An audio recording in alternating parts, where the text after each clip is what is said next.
ইসলাম ধর্ম অনুযায়ী কুরবানির জন্য নির্দিষ্ট কিছু শর্ত রয়েছে, যা না মানলে কুরবানি কবুল হবে না। আজকে এমন কিছু গরুর বৈশিষ্ট্য তুলে ধরব যেগুলো কুরবানি দিলে কুরবানি কবুল হবে না। তার মধ্যে প্রথমটি হচ্ছে অন্ধ গরু। যে গরুর একটি চোখ অন্ধ বা একেবারে দেখতে পায় না, সে সকল গরু কুরবানি দিলে কুরবানি কবুল হবে না। 2 নম্বর হচ্ছে অতিমাত্রায় রোগাক্রান্ত গরু। যে গরু এতটাই অসুস্থ যে দেখা গেল সে নিজেও দাঁড়াতে পারছে না, এমন গরু কুরবানি দিলে কুরবানি কবুল হবে না। 3 নম্বর হচ্ছে ল্যাংড়া গরু।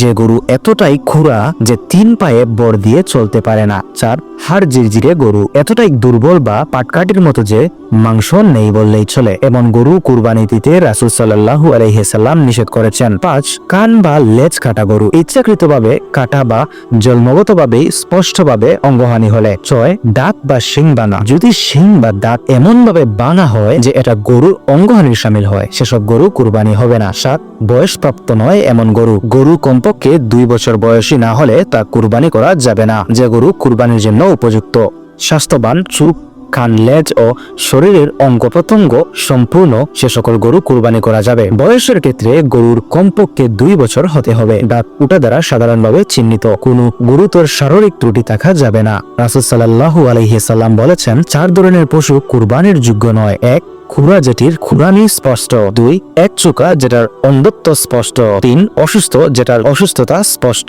এবং 4 দুর্বল যেটির মাংস নেই। আবু দাউদ হাদিস নং 2802।